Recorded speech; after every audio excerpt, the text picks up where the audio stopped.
दोस्तों, कैसे हैं आप सब। बहुत बहुत स्वागत है आप सभी का। हम लोग वर्ण विचार पढ़ रहे हैं और वर्ण विचार में हमने 2 अपनी क्लासेस कंप्लीट कर ली हैं।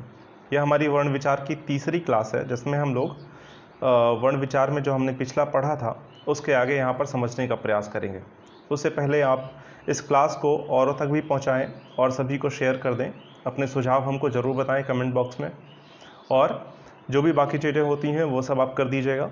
टेलीग्राम पे जाके चैनल को सब्सक्राइब कर लीजिएगा। वहाँ पे आपको अलग अलग क्विज़ेस रोज़ कराई जाती हैं, वहाँ से भी आप तैयारी अच्छे से कर सकते हैं। एक बात और कि कोरोना बहुत तेज़ी से बढ़ रहा है। आप सभी सतर्क रहें, सुरक्षित रहें। कोरोना के केसेस जिस तरह से बढ़ रहे हैं, स्थिति बहुत ही ज़्यादा गंभीर हो रही है। आपको छुट्टी मिला है, आपको घर पे रह के पढ़ाई करने का अवसर मिला है, तो इसका सदुपयोग करें। मैं व्यक्तिगत अनुभवों से यह कह सकता हूं कि बड़ा पीड़ादायक होता है जब भी आपका तबीयत खराब होता है। 3-4 दिनों के भीषण बुखार के बाद आज उठ पाया हूं और कोशिश कर रहा हूं कि आपके लिए एक क्लास दे सकूं। तो स्थिति बहुत ज़्यादा गंभीर होती जा रही है कोरोना की, और आप सभी सुरक्षित रहिए और अपने परिवार को, अपने लोगों को भी सुरक्षित रखिए।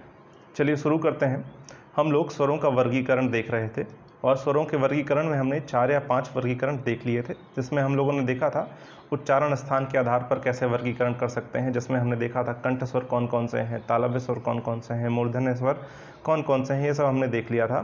फिर हमने ओष्ठ आकृतियों के आधार पर देख लिया था, जिह्वा के प्रयोग होने वाले भाग के आधार पर देख लिया था। उसमें देखा था अग्र स्वर कौन से हैं, पश्च स्वर कौन से हैं, मध्य स्वर कौन कौन से हैं। तो ये सारी चीज़ें हमने वहाँ पर देख ली थी। अब उसी को हम लोग यहाँ पर आगे बढ़ाएंगे और समझने का प्रयास करेंगे कि और किस प्रकार से इसका हम वर्गीकरण कर सकते हैं। ज़्यादा नहीं, अब 1-2 और वर्गीकरण इसके बचे हुए हैं जो महत्वपूर्ण हैं, परीक्षा में वहाँ से प्रश्न आते हैं। ठीक है, तो उनको हम देख लेते हैं। तो लिखते हुए चलिएगा साथ में। यह हमारा 6वां वर्गीकरण मुझे लगता होगा। हमने 5 वर्गीकरण उस दिन देखे थे, मुझे ऐसा लगता है। आप नंबरिंग अपने हिसाब से कर लीजिएगा, आपने कितने जो है यहाँ पर देखे थे। यह 6वां वर्गीकरण होगा, हो सकता है यह 5वां हो, मेरे हिसाब से यह 6वां है। ठीक है ना। तो यहाँ पर क्या होगा, मुख के खुलने के आधार पर अगला वर्गीकरण क्या हो जाएगा, मुख के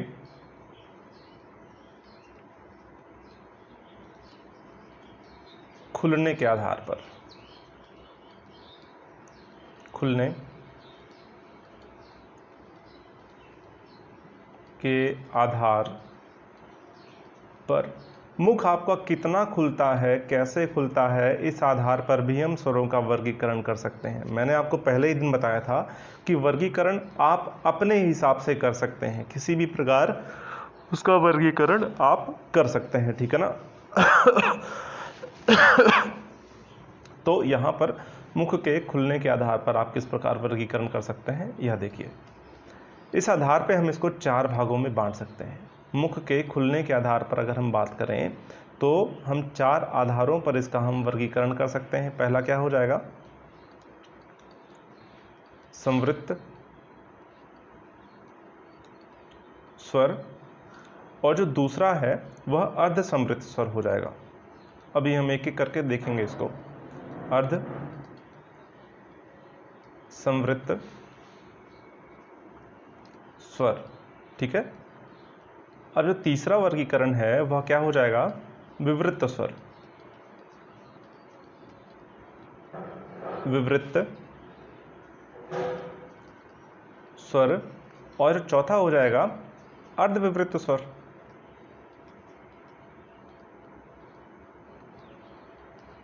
अर्ध विवृत्त स्वर। ठीक है। तो यहाँ पर यह 4 प्रकार से इसका हम वर्गीकरण कर सकते हैं।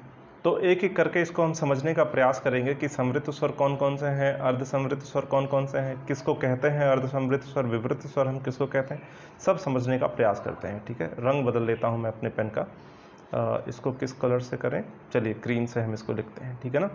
तो समृद्ध स्वर ऐसे स्वर को बोलेंगे जिनके उच्चारण में मुख क्या होता है, लगभग ना के बराबर खुलता है, जिनके उच्चारण में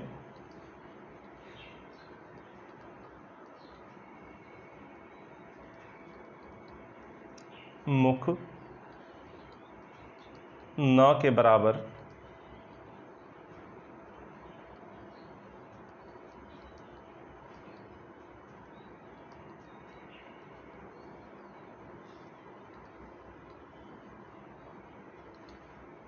मुख खुलता है। ठीक है ना।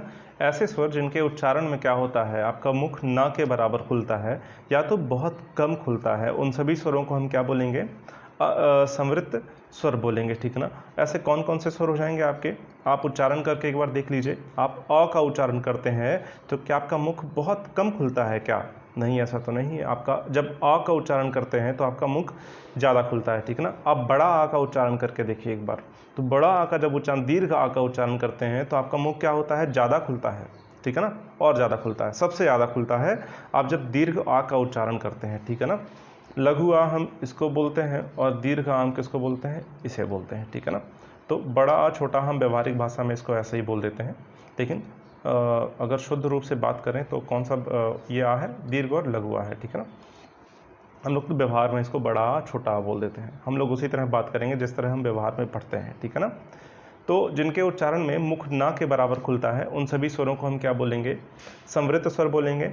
ऐसे कौन कौन से स्वर हैं आपके, ई हो गया। जैसे ई जब आप बोलते हैं तो आपका मुख कहाँ ज़्यादा खुलता है, ई बोलने पे एक बार बोल के देखिए। आप ई बोलते हैं तो क्या हो रहा है, आपका मुख बहुत कम खुल रहा है। ए बोल के देखिए फिर भी मुख खुल रहा है। ओ बोल के देखिए फिर भी मुंह खुल रहा है। ठीक है ना। री बोल के देखिए फिर भी आपका मुख थोड़ा सा ज़्यादा खुलेगा। लेकिन ई ऊ ये सब बोलते हैं तो आपका मुख बहुत कम खुलता है। ठीक है ना। तो क्या हो जाएगा, छोटी ई, बड़ी ई, छोटा ऊ और बड़ा ऊ, यह चारों जो है ना, यह चारों क्या हो जाएंगे आपके, संवृत्त स्वर कहलाएंगे। ठीक है ना। इसमें कोई समस्या नहीं हो रही होगी, समझ में आ गया होगा आपको कि यह जो है संवृत्त स्वर कहलाएगा। ठीक है ना। अब अर्ध संवृत्त स्वर किसको बोलेंगे, यहाँ पर क्या हो रहा था, समृद्ध स्वर में मुख लगभग जो है नहीं ही खुल रहा था, लेकिन अर्ध समृद्ध स्वर में क्या होगा, यहाँ पर खुलेगा लेकिन थोड़ा खुलेगा, आधे से कम खुलेगा। ठीक है ना। तो क्या हो रहा है यहाँ पर, मुख थोड़ा थोड़ा से बढ़ाते जाइए क्रम। ठीक है ना। मुख आधे से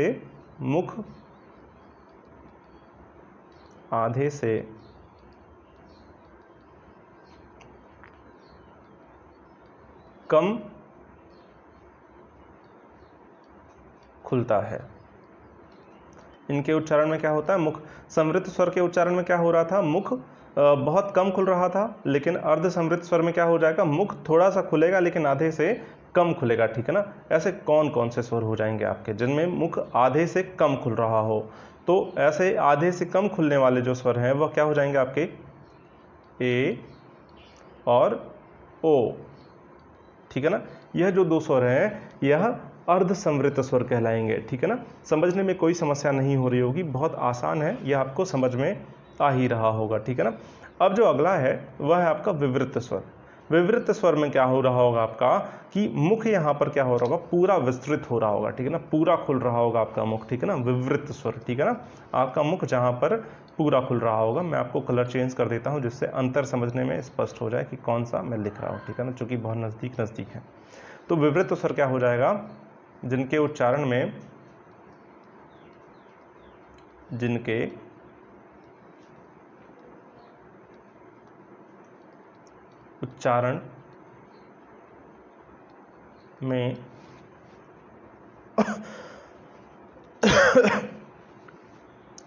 मुख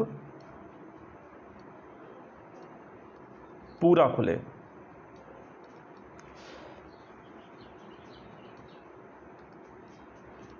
उन्हें क्या बोलेंगे हम, विवृत्त स्वर बोलेंगे। ऐसा सिर्फ एक ही स्वर है जिसके उच्चारण में मुख आपका पूरा खुलता है, वह है आपका दीर्घ आ। दीर्घ आ जो है इसके उच्चारण में आपका मुख जो है पूरा का पूरा खुलता है। बाकी सारे स्वर में या तो मुख बहुत कम खुलता है या तो थोड़ा सा आधे से ज़्यादा या आधे से कम खुलेगा। ठीक है ना, या तो बहुत ही कम खुलेगा। ठीक है ना। लेकिन जो विवृत्त स्वर है वह एक ही स्वर ऐसा है जिसके उच्चारण में मुख पूरा का पूरा आपका खुल जाता है, वह कौन सा है, आपका बड़ा आ है। ठीक है ना। अब इसी तरह से देख लेते हैं अर्ध विवृत्त स्वर कौन सा हो जाएगा। तो अर्धविवृत स्वर की बात अगर करें हम, तो यहाँ पर क्या होगा कि यहाँ पर विवृत स्वर में तो क्या हो रहा है, मुख जो है पूरा खुल रहा है, लेकिन यहाँ पर क्या होगा, अर्धविवृत में मुख पूरा से थोड़ा कम खुलेगा, आधे से थोड़ा सा ज़्यादा खुलेगा, ठीक है ना, आधे से ज़्यादा, पूरा से कम, ठीक है ना। मुख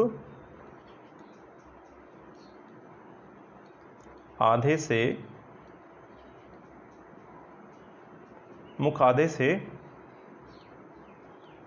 ज़्यादा खुले, ऐसे स्वर जिनके उच्चारण में मुख आधे से ज़्यादा खुले उनको क्या बोलेंगे हम, अर्धविवृत स्वर बोलेंगे, ठीक है ना। ऐसे कौन कौन से स्वर हो जाएंगे आपके, यह हो जाएगा सबसे पहले तो क्या बचा, छोटा आ हो गया, फिर आपका यहाँ तो ए हो ही गया ना, अब क्या बचेगा, ए हो जाएगा, ठीक है ना। यहाँ ओ हो गया है और यहाँ पर अ हो जाएगा, ठीक है ना।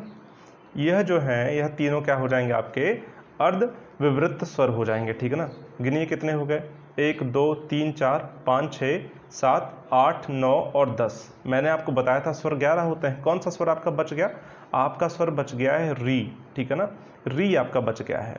तो चूंकि री को भी किसी न किसी स्थान पे तो रखना ही होगा ना, तो इसको कहाँ रखेंगे हम, अगर री को रखने की बात की जाए ना, तो उसको हम अर्ध समृत स्वर की श्रेणी में रखेंगे, ठीक है ना।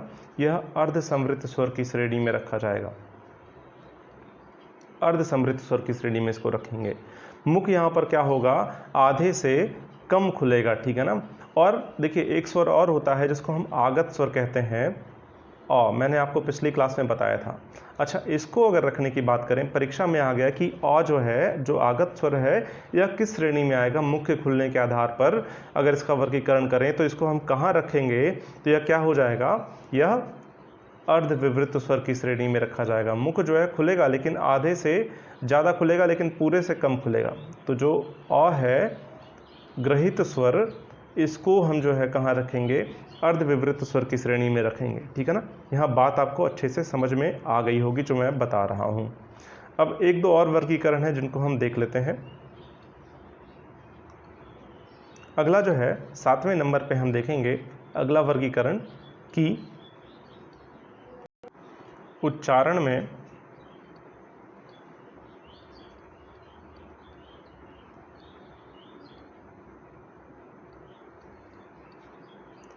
लगने वाले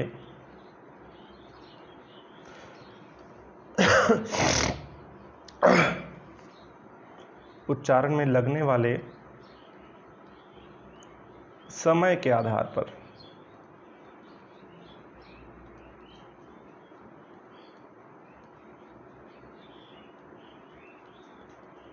तो उच्चारण में लगने वाले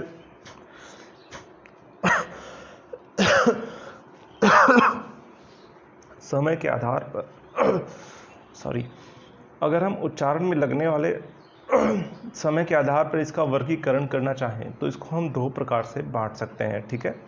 तो इसको हम दो प्रकार से बांट सकते हैं। वह कौन कौन से प्रकार हो जाएंगे, पहला तो हो जाएगा ह्रस्व, ह्रस्व, और दूसरा क्या हो जाएगा हमारा, दीर्घ, ठीक है। तो ह्रस्व और दीर्घ।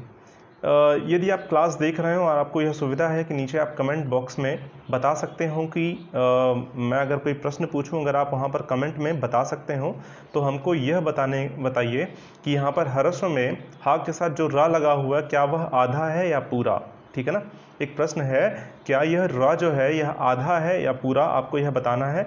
यदि आप YouTube पे इस क्लास को देख रहे हैं तो ज़रूर बताइएगा। अगर आप ऐप पे देख रहे हैं और वहाँ पर यह सुविधा है कि आप कमेंट कर सकते हो, तो वहाँ पर भी बताने का प्रयास करिएगा कि यहाँ पर ह्रस्व में रा जो है वह किसकी तरह उच्चारित होगा, आधा रा की तरह या तो पूरा रा की तरह, ठीक है। तो यह प्रश्न है आपके लिए। तो पहला हो जाएगा ह्रस्व और दूसरा हो जाएगा दीर्घ। इसी को हम गुरु और लघु भी कहते हैं, ठीक है ना। इसको हम लघु कहते हैं, लघु कहते हैं, और इसको हम क्या बोलते हैं, गुरु बोलते हैं। जब आप व्याकरण में पढ़ते हैं ना, तो आप इसको ह्रस्व कहते हैं और दीर्घ कहते हैं। लेकिन जब आप काव्य शास्त्र पढ़ेंगे, जब आप छंदों को पढ़ेंगे, दोहा, सुरठा, चौपाई, इस तरह जब आप पढ़ेंगे, तब इसी ह्रस्व को आप लघु कहेंगे और इसी को आप दीर्घ बोलेंगे, ठीक है ना। इसी दीर्घ गुरु बोलेंगे, ठीक है, दीर्घ को आप गुरु बोलेंगे। यह लघु की मात्रा हो जाती है और यह दीर्घ की मात्रा हो जाती है। इसको आप ह्रस्व या दीर्घ नहीं बोलेंगे, ठीक है ना, लघु और गुरु ही बोलेंगे, ठीक है ना, क्योंकि वह काव्य शास्त्र में हम इसको लघु और गुरु ही बोलते हैं। इसको एक मात्रिक बोलते हैं, इसको द्विमात्रिक बोलते हैं। इसमें एक मात्रा का समय लगता है, इसमें दो मात्राओं का समय लगता है। चलिए अब समझ लेते हैं कौन कौन से आपके लघु हैं और कौन कौन से दीर्घ हैं। यहाँ से प्रश्न आते हैं, या फिर यह बहुत इंपॉर्टेंट है, ठीक है ना, यह इंपॉर्टेंट है, मैं यहाँ पे लिख भी देता हूँ, इंपॉर्टेंट, यह महत्वपूर्ण है। अगर आप यहाँ से वर्ण विचार में प्रश्न नहीं आए तो आप जब छंद करेंगे तो वहाँ पर भी यहाँ से प्रश्न हो सकते हैं, क्योंकि मात्राओं को गिनने में यह बहुत काम आता है, ठीक है ना, तो इसलिए महत्वपूर्ण है यह। तो ह्रस्व को इसको बोलेंगे जिसके उच्चारण में अल्प समय जो है लगता है, या फिर एक मात्रा का समय लगता है, यानी कम समय लगता हो। चलिए इसे लिखते हैं, जिन स्वरों के उच्चारण में अल्प समय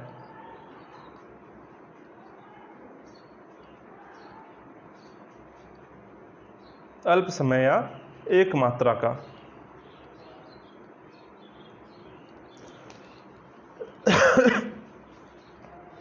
एक मात्रा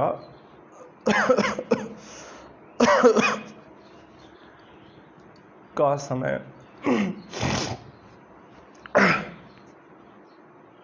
एक मात्रा का समय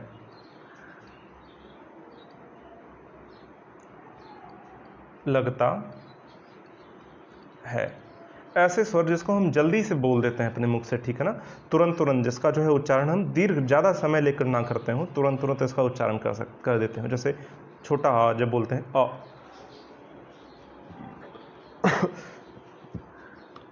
जब आप छोटा अ बोलते हैं या छोटा ऊ बोलते हैं, छोटी ई बोलते हैं,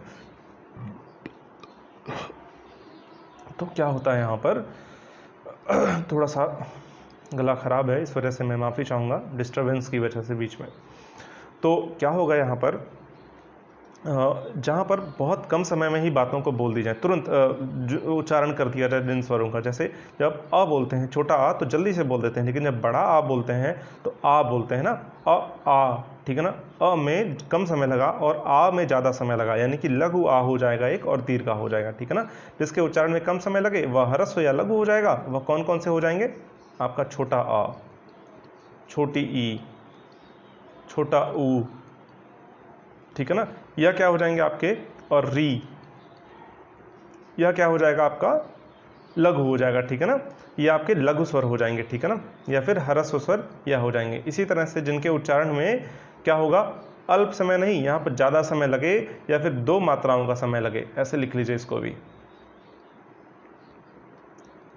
जिनके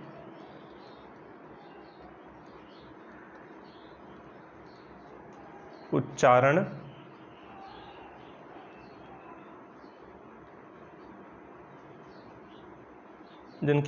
में दो मात्राओं का समय लगे, दो मात्राओं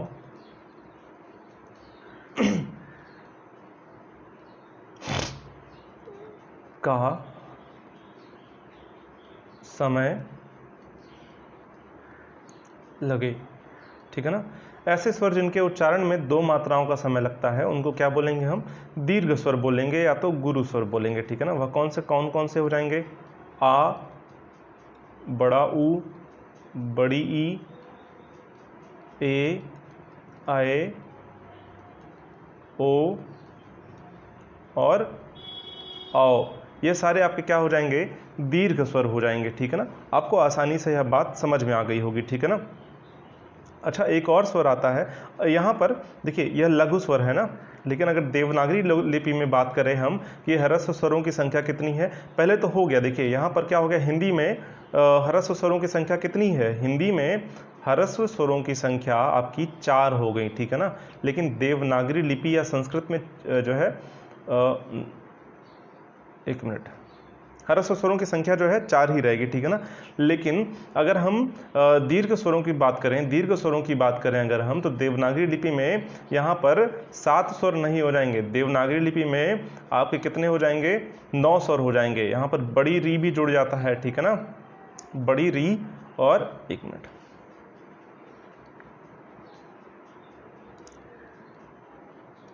बड़ी री और री, यह दोनों जो है यहाँ पर जुड़ जाएंगे, ठीक है ना। तो यह दोनों भी हो जाएंगे यहाँ पर जुड़कर, ठीक है ना। देवनागरी लिपि में इतने हो जाएंगे। और वैसे आपसे यह प्रश्न नहीं पूछा जाएगा इतना डीप जाकर, तो फिर भी जानकारी के लिए तो इसको याद रखिएगा, ठीक है ना। तो बड़ी री होता है लेकिन वह संस्कृत में होता है, हिंदी में हम इसका प्रयोग नहीं करते हैं, ठीक है ना। तो यह दीर्घ स्वर ही है, ठीक है ना। तो देवनागरी लिपि में अगर आपसे पूछे तो आप इसको जरूर उत्तर करिएगा। एक और होता है, वो संस्कृत में प्रयोग होता है, प्लूत स्वर कहते हैं जिसको हम, प्लूत, एक मिनट, बहुत महत्वपूर्ण नहीं है फिर भी प्रश्न पूछे जा सकते हैं। प्लूत स्वर, इनके उच्चारण में क्या होता है ना, 3 मात्राओं का समय लगता है, ठीक है ना। इसमें क्या होगा, 3 मात्राओं का आपका समय लगता है, यानी कि दीर्घ से भी ज़्यादा समय लगता है, ठीक है ना। यह तो हो गया आपका पहला, यह 2 हो गए आपके हिंदी में, ह्रस्व और दीर्घ, ठीक है ना। लेकिन जो प्लूत एक्स्ट्रा इसमें जुड़ता है वह क्या हो जाता है, वह संस्कृत में होता है, ठीक है ना। यह हिंदी में होता नहीं है, यह संस्कृत में होगा। फिर भी चूंकि देवनागरी लिपि और हिंदी संस्कृत सब लगभग एक दूसरे से जुड़े हुए हैं, फिर भी जानना जरूरी है यह सारी चीज़ें, ठीक है ना। तो प्लूत स्वर में क्या होगा, दीर्घ मात्रा से भी दीर्घ स्वर के जो समय है उससे भी ज़्यादा यहाँ पर समय लगता है। ऐसा एक ही स्वर है, वह कौन सा है, ओम, ठीक है ना। जो ओम है वह क्या कहलाएगा हमारा, एक मिनट, मैंने इस पर शिरोरेखा चढ़ा दी, ठीक है ना, शिरोरेखा नहीं होगा इस पर। जो ओम है ना, यह क्या हो जाएगा आपका, यह प्लूत स्वर कहलाएगा, ठीक है ना।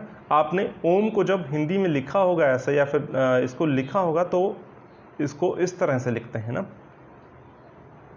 ओम को हम ऐसे लिखते हैं, आपने लिखा होगा तो ऐसे लिखा हुआ देखा होगा, या तो ऐसे आप लिखते होंगे ओम को, ठीक है ना। इसमें आप देख रहे हैं ना, यहाँ पर जो ये लिखा हुआ है ना, ये हिंदी में 3 लिखा हुआ है, ठीक है ना। आप, अरे हिंदी में आप ऐसे ना 1 2 3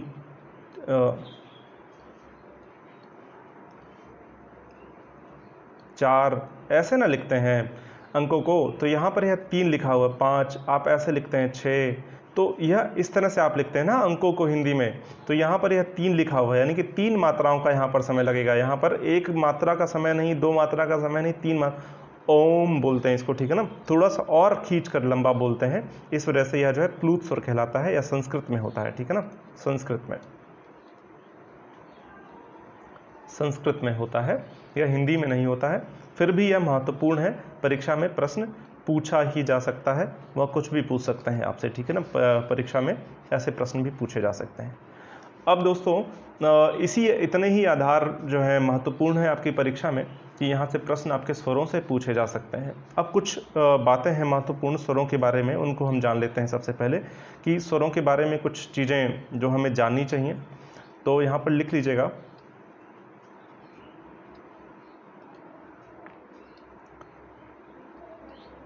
स्वरों के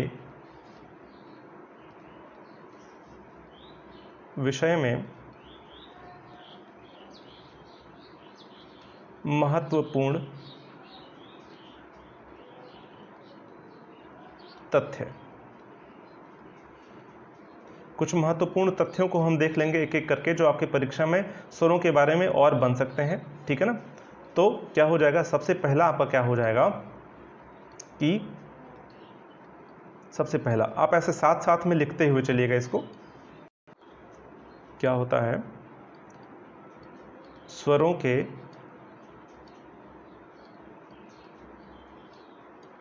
उच्चारण में, स्वरों के उच्चारण में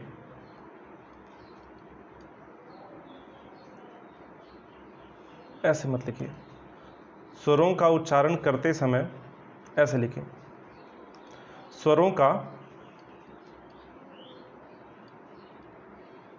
उच्चारण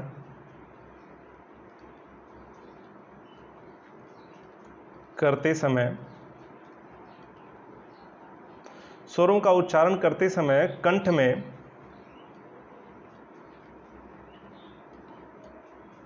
कंपन, कंपन बोलिए या तो नाद बोलिए या घोष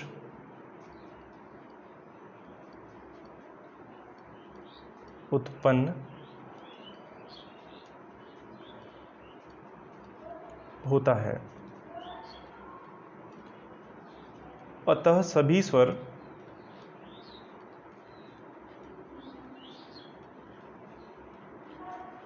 सघोष, सभी स्वर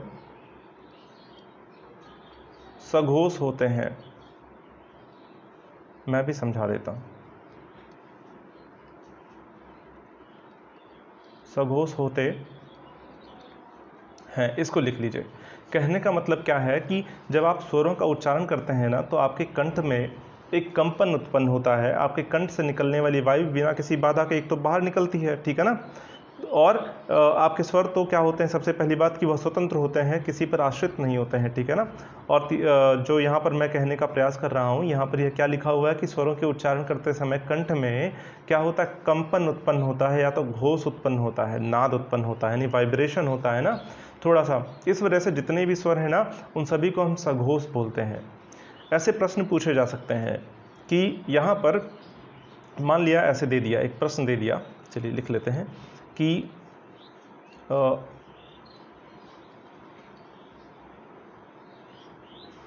मान लिया, लिख लिया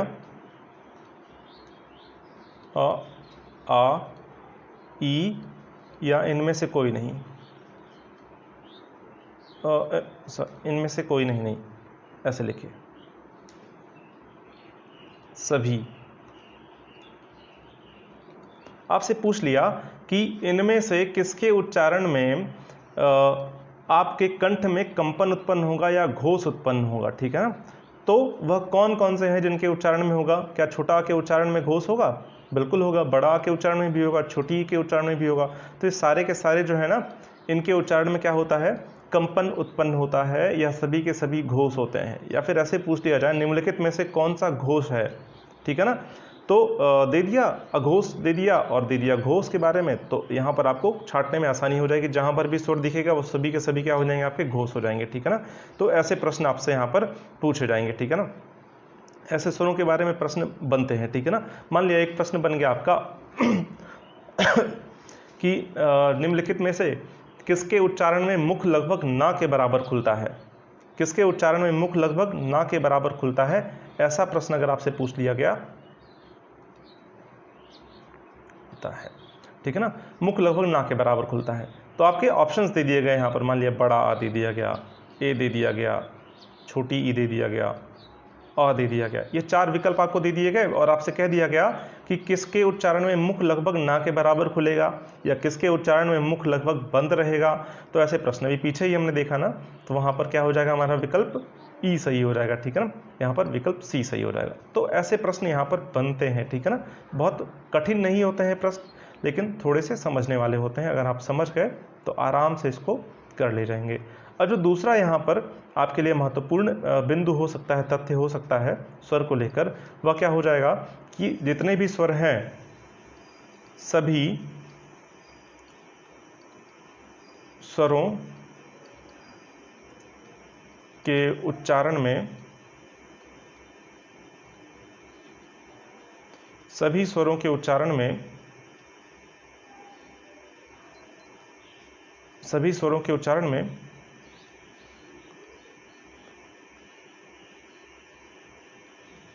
श्वास की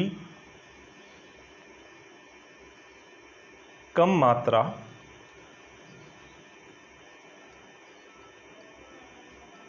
की आवश्यकता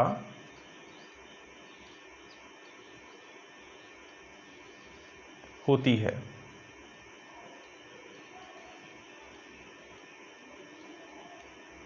अतः सभी स्वर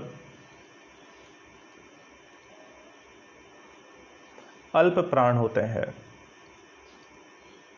अल्प प्राण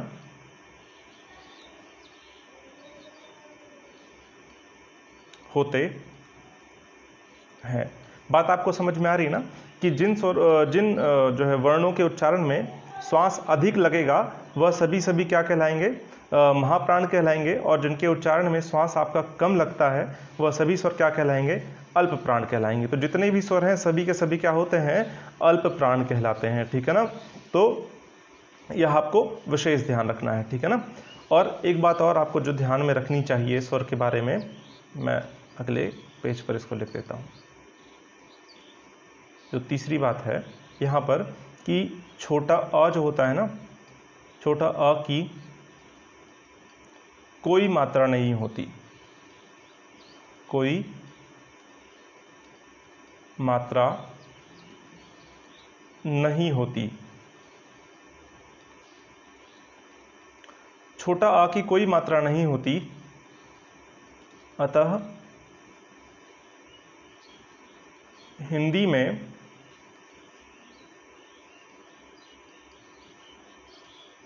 कुल मात्राओं की संख्या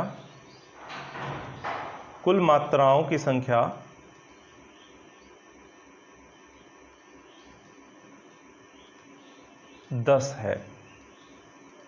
स्वरों की संख्या 11 है और मात्राओं की संख्या 10 है। जैसे आप जब वर्ण लिखते हैं ना तो क, ख, ग, घ, अंग ऐसे लिखते हैं। लिखने का सही तरीका यही है कि हर वर्ण को आधा आधा ही लिखा जाए, ठीक है ना। सबके नीचे हल चिन्ह जो है लगा ही होना चाहिए, ठीक है ना। लेकिन हम लोग कैसे लिखते हैं, क, ख, ग, घ, अंग ऐसे लिखते हैं ना। तो लेकिन होता क्या है वास्तव में, इसके नीचे आधा जो है लगा होना चाहिए, ठीक है ना, जब तक उसमें छोटा आ को ना जोड़ दिया जाए। इसमें कोई मात्रा है क्या, नहीं, कोई मात्रा नहीं है। लेकिन अगर हम क लिख दें ना, यहाँ पर आ की मात्रा है, और कौन से आ की मात्रा है, बड़ा आ की मात्रा है, ठीक है ना। लेकिन क्या इसमें कोई मात्रा लगी हुई है, नहीं ना। इसमें जब मात्रा नहीं लगी हुई है तो क्या लगा हुआ, छोटा आ लिखा हुआ है। जब हम आधा आ में छोटा आ जोड़ देते हैं ना तो यह क हो जाता है, यानी कि बिना मात्रा वाला क हो जाता है। और जब इसी आधा क में जब हम बड़ा आ जोड़ देते हैं तो यह क्या हो जाता है, मात्रा वाला आ हो जाता है। और कौन सी मात्रा, बड़ा आ वाली मात्रा, ठीक है ना।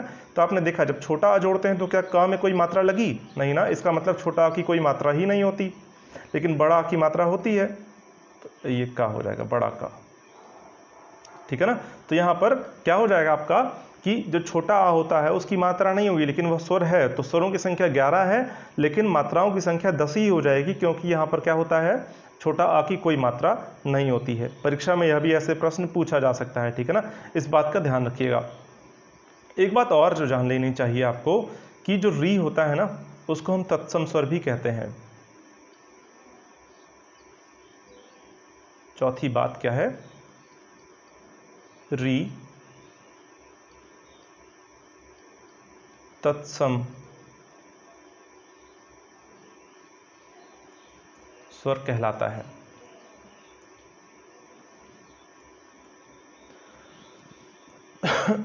क्यों तो तत्सम स्वर इसको कहते हैं, क्योंकि संस्कृत के शब्दों में री का प्रयोग होता है, ठीक है ना। प्रायः जो है संस्कृत के शब्दों में ही री का प्रयोग होता है, तत्सम शब्दों में ही री का प्रयोग होता है, इस वजह से इसको हम तत्सम स्वर भी कहते हैं। हिंदी में जो भी जहाँ पर भी री की आवश्यकता है ना वह इस तरह से लिखकर पूरी कर ली जाती है, रा पर बड़ी की मात्रा, ठीक है ना।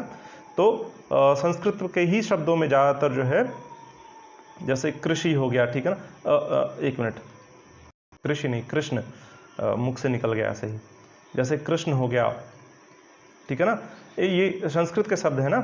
तो यहाँ पर क्या होगा, हम लोग री का प्रयोग करेंगे, संस्कृत के शब्दों में ही ज़्यादातर जो है री का प्रयोग होगा, ठीक है ना। तो इस तरह से हम लोग समझ गए, ठीक है ना। अब हमने स्वरों का वर्गीकरण समझ लिया और स्वरों के बारे में कुछ विशेष तथ्य समझ लिए। इससे बाहर स्वर से अगर कोई भी प्रश्न आता है आपके टीईटी परीक्षा में, इससे बाहर कुछ नहीं जाने वाला है, निश्चित तौर पे नहीं जाने वाला है, क्योंकि हमने लगभग इसमें सब कुछ पढ़ लिया, ठीक है ना। अब ऐसा कुछ नहीं है जो इसमें जाए, ठीक है ना। एक और दो वर्गीकरण होते हैं लेकिन वह महत्वपूर्ण नहीं है, जैसे मांसपेशियों के दृढ़ता के आधार पर वर्गीकरण करना चाहें कि किसके उच्चारण में मांसपेशी आपकी कितनी जो है फैल रही है, कितनी मजबूत हो टाइट हो रही है, कितनी ढीली हो रही है, यानी शिथिल स्वर हो जाएंगे। शिथिल स्वर कौन सा हो जाएगा, छोटा आ, बड़ा, छोटा आ, छोटी ई, छोटा ऊ, ये सब शिथिल हो जाएंगे। दृढ़ हो गया बड़ी ई, बड़ा ऊ, जब आप बोलते हैं ना यहाँ टाइट हो जाता है, ई बोल के देखिए आपका यहाँ पर दृढ़ हो जाएगा थोड़ा सा मुख, ठीक है ना। ऊ बोलते हैं तो आपके होंठ थोड़ा सा खिंचाव महसूस होता है, मध्य हो जाएंगे, जैसे ए हो गया, ये सब मत। तो ये बहुत ज़्यादा इंपॉर्टेंट नहीं है, बहुत ज़्यादा महत्वपूर्ण नहीं है, तो उनको हम देखेंगे नहीं, और कभी प्रश्न नहीं आए हैं और न ही आएंगे, और ये सर्वमान्य भी नहीं है मत, ठीक है ना। तो जो महत्वपूर्ण थे उनको हमने देख लिया। अब एक और है अयोगवाह ध्वनि, हमने देखी थी ना पिछली क्लास में। अयोगवाह ध्वनियों के बारे में जान लेते हैं थोड़ा सा।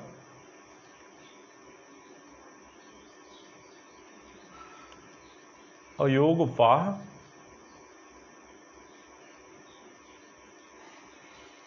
ध्वनियाँ, अयोगवाह ध्वनियों के बारे में जान लेते हैं। अंग और आहा, यह दोनों क्या हैं आपके अयोगवाह ध्वनियाँ कहते हैं इनको। इसको अनुस्वार कहते हैं और इसको विसर्ग कहते हैं।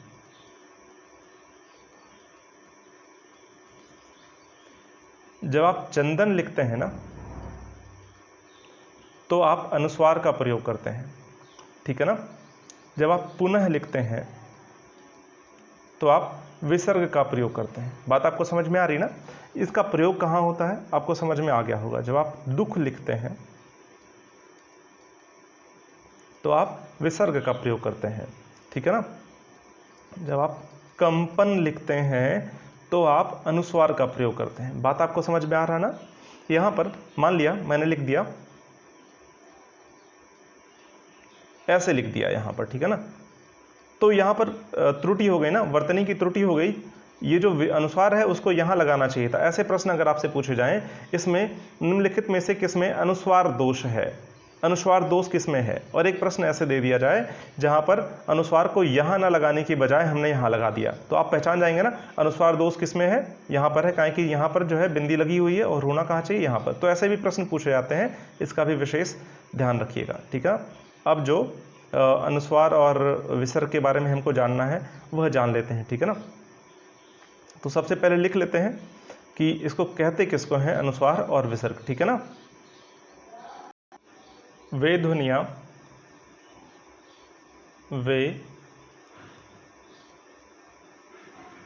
वे ध्वनियाँ जिनका किसी वर्ण के साथ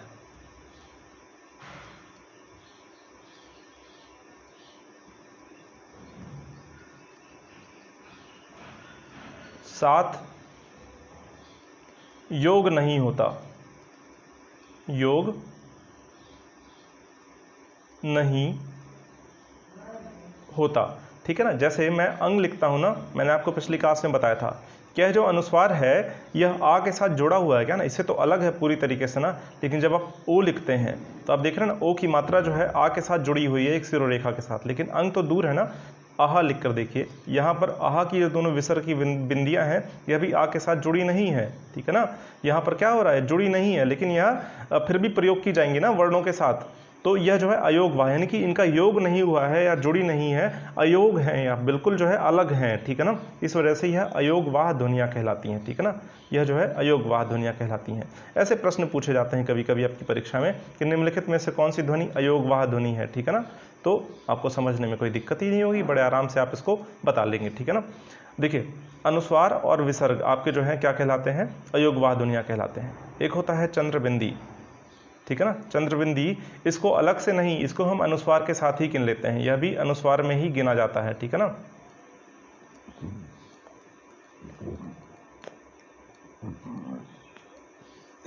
एक मिनट, अनुस्वार में नहीं, इसको अनुनासिक ध्वनि कहते हैं, ठीक है ना, माफ करिएगा।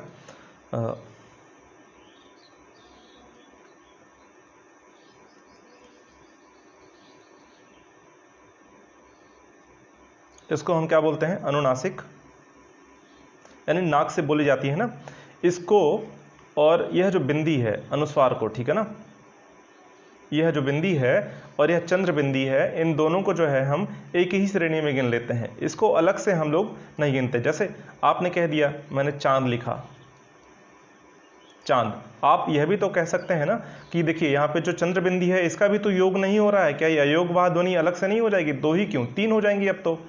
आप ऐसे कह दीजिए ना कि यह भी तो अयोगवाह एक ध्वनि हो गई, जो चंद्रबिंदी वाली ध्वनि है यह भी तो एक अयोगवाह ध्वनि है, आप ऐसा भी तो कह सकते हैं ना।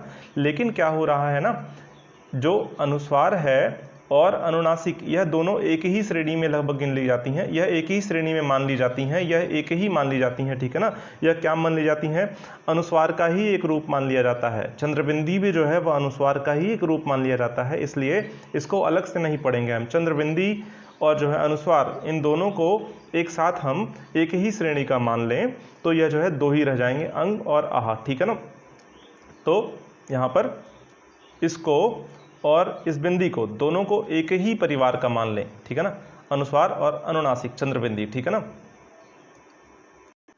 अब जो है अयोगवाह ध्वनियों के बारे में कुछ महत्वपूर्ण चीज़ें हैं, उनको हम जान लेते हैं। तो सबसे पहले हम इस तरह से इसको लिख लें, यहाँ पर आप लिख लीजिए अंग के बारे में सबसे पहले, और यहाँ थोड़ा दूरी पर ऐसे हाँ, इन दोनों के बारे में कुछ विशेष तथ्य हम ऐसे लिख लेते हैं, ठीक है ना, अलग अलग लिख लेंगे। आप ऐसे बना सकते हैं अगर कॉलम बनाना चाहें, ठीक है ना। और यहाँ पर लिख लीजिए आप पहले, सबसे पहले इसको कहते क्या है, इनका नाम क्या है दोनों का, ठीक है, और इनका नाम क्या है, अलग पेन से इसको लिख लेते हैं। इसको क्या बोलेंगे हम? अनुस्वार कहते हैं। और इसको क्या बोलते हैं हम? विसर्ग, ठीक है। उसके बाद से हम जो है उच्चारण स्थान इसका क्या है, इसका उच्चारण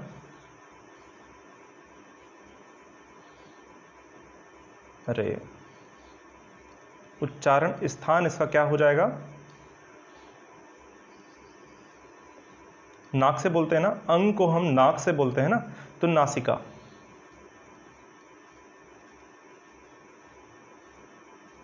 नासिका माने क्या? नाक, हम नाक से इसका उच्चारण करते हैं ना। और अह का उच्चारण हम कंठ से करते हैं, ठीक है ना। उच्चारण स्थान अंग का क्या हो जाएगा? नासिका हो जाएगा, और आह का उच्चारण स्थान क्या हो जाएगा? कंठ हो जाएगा। सभी महत्वपूर्ण बिंदु हैं, प्रश्न यहाँ से आते हैं, ठीक है ना।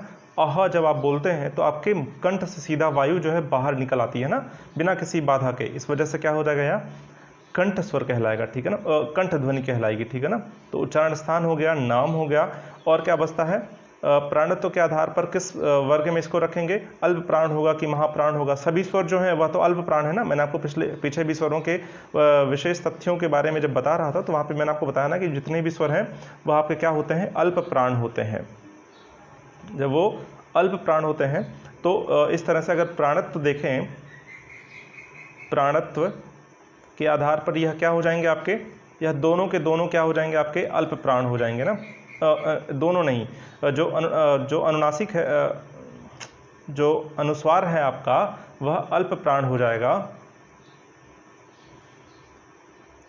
अल्प प्राण हो जाएगा, और आह जो है महाप्राण हो जाएगा। अंग के उच्चारण में वायु जो है आपके मुख से कम निकलेगी, मतलब आपके श्वास की कम मात्रा का प्रयोग होगा जब आप अंग का उच्चारण करेंगे। लेकिन आह का उच्चारण करते हैं तो आपके मुख से वायु ज़्यादा जो है प्रयोग होगी, ठीक है ना। तो बात आपको समझ में आ रही होगी, जहाँ पर वायु का जो है उच्चारण में प्रयोग ज़्यादा होगा वह महाप्राण होगा, जहाँ पर जो है कम होगा वह अल्प प्राण होगा।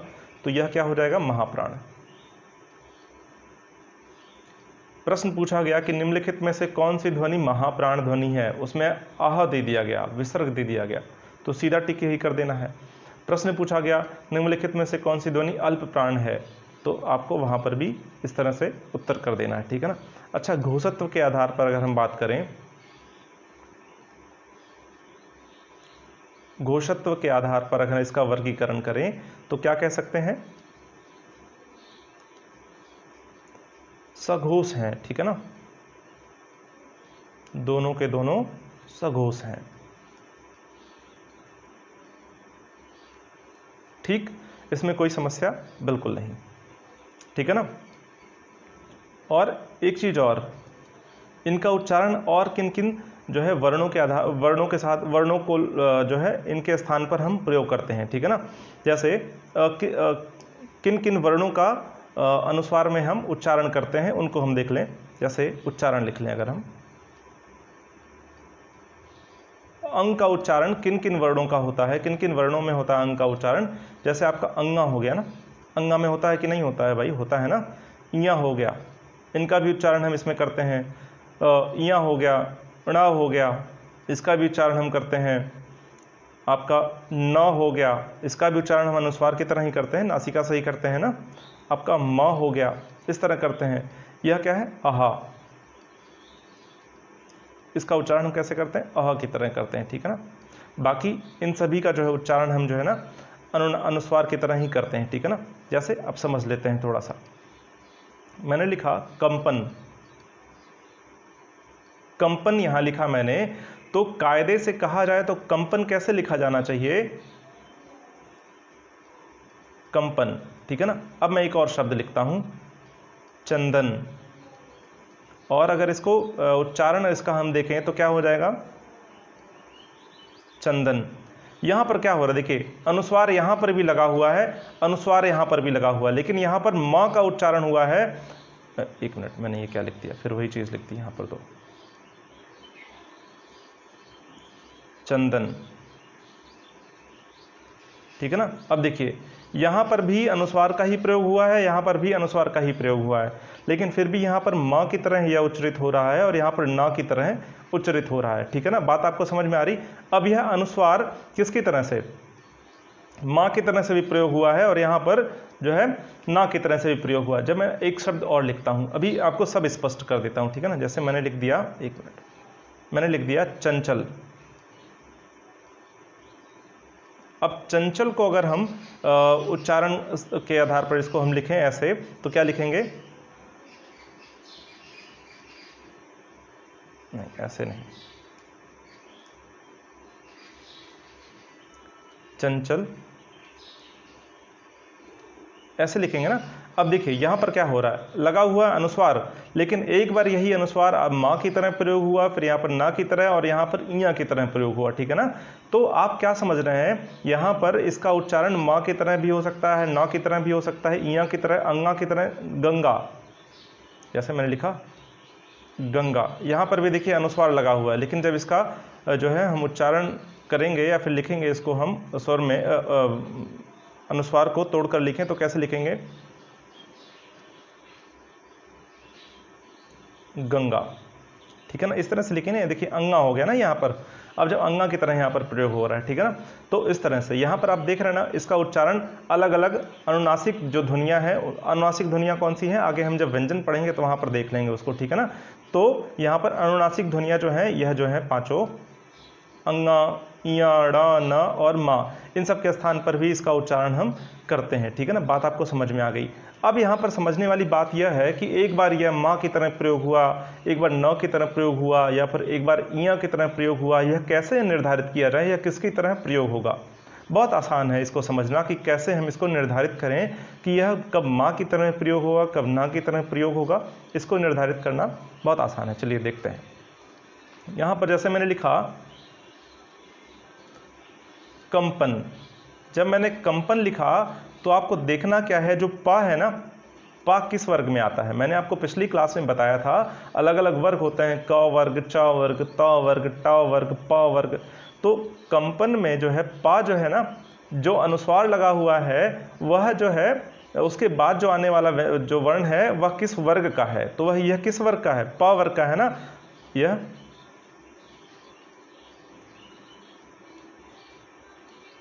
प वर्ग का पहला ही वर्ण है, प, फ, ब, भ और म, ठीक है ना। अब देखिए यह प वर्ग का पहला वर्ण है और इसका अनुनासिक वर्ण कौन सा है, मा है ना। जो नासिका से प्रयोग होने वाला वर्ण कौन सा है? मा है, ठीक है ना। तो अनुस्वार की जगह पर यह मा प्रयोग होगा, ठीक है ना। क्या हो जाएगा? यह कंपन हो जाएगा, ठीक है ना। अब जैसे मैंने कहा चंचल, अब यहां पर देखिए यह वाला चा है, किस वर्ग का है? चा वर्ग का है, चा वर्ग का है ना। तो चा वर्ग में क्या हो जाएगा?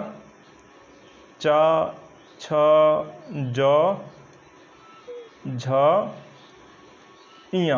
अब देखिए इसका जो नासिका से प्रयोग होने वाला वर्ण है वह कौन सा है? इया है। अनुनासिक वर्ण कौन सा है इसका? इया है। अब यह कैसे लिखा जाएगा? आपको समझ में आ गया होगा। अब यह बहुत आसान है। जैसे मैंने लिखा यहां पर चंदन,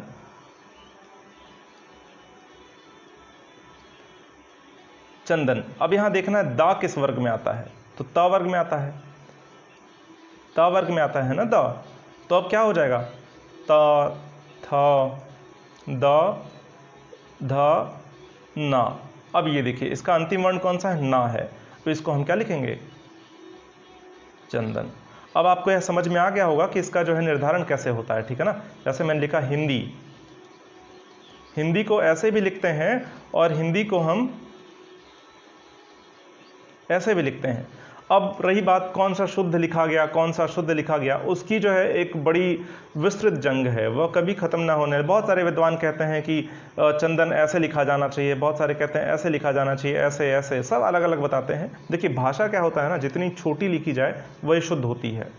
भाषा को आप जितना ही छोटा करके लिखें, कम वर्णों में ही प्रयोग कर लें ज़्यादातर, तो अपने बात को जो है कह दें, वह ज़्यादा शुद्ध मानी जाती है। तो यहाँ पर आप देखिए, यहाँ पर ज़्यादा वर्णों का प्रयोग नहीं हुआ है एवज यहाँ के, ठीक है ना। यहाँ पर देखिए आधा ना को आप एक्स्ट्रा यहाँ पर लिख रहे हैं, ठीक है ना। यहाँ पर जो है ना एक वर्ण प्रयोग हुए हैं, तीन तीन वर्ण यहाँ पर प्रयोग हुए हैं, लेकिन यहाँ पर ऐसा नहीं है। तो अगर मेरे हिसाब से कहा जाए तो जहाँ पर कम ही वर्ण का प्रयोग हो वह ज़्यादा शुद्ध होगा। तो इस हिसाब से हिंदी इस तरह से लिखी जानी चाहिए, ठीक है ना। तो भाषा में कम वर्णों में ही सारी बात, कम शब्दों में जो जहां पर ज्यादा बातें कह दी जाएं वही भाषा ज्यादा शुद्ध मानी जाती है, ज्यादा अच्छी मानी जाती है ना। तो जहां पर कम वर्णों में बातें लिख दी जाएं वही भाषा अच्छी मानी जाएगी। तो इस हिसाब से इस तरह से लिखा जाना चाहिए जहां पर कम वर्णों में ही बातें कह दी जाएं। जैसे कई बार प्रश्न यह भी उठता है कि चाहिए लिखा जाए या चाहिए लिखा जाए, ऐसे दोनों में से क्या लिखा जाए? यहाँ पर एक ही मात्रा लगाया जाए, फिर ए ही रहने दिया। देखिए यहाँ पर भी कम वर्ण का प्रयोग हुआ है ना, यहाँ पर कम वर्णों का प्रयोग हुआ है, यहाँ पर एक वर्ण ज़्यादा, या का प्रयोग एक्स्ट्रा हो गया, उसके ऊपर एक ही मात्रा लगा दी गई, तो यह शुद्ध है। वैसे दोनों ही शुद्ध हैं, दोनों हिसाब से हम लिख सकते हैं। तो अलग अलग तरह से इसके जो है कई जो है इसके वो चलते रहते हैं। फिर भी इतना प्रयोग पता होना चाहिए, जहाँ पर भी भाषा कम वर्णों में प्रयोग की जाए वह ज़्यादा शुद्ध मानी जाती है। इस वजह से यह ज़्यादा शुद्ध मानी जाएगी, ठीक है। चाहिए, करिए। देखिए जहां पर क्रिया होगा ना, क्रिया वाले शब्दों में हमेशा हम एक ही मात्रा का ही प्रयोग करेंगे। जहां पर भी क्रिया, जाइए,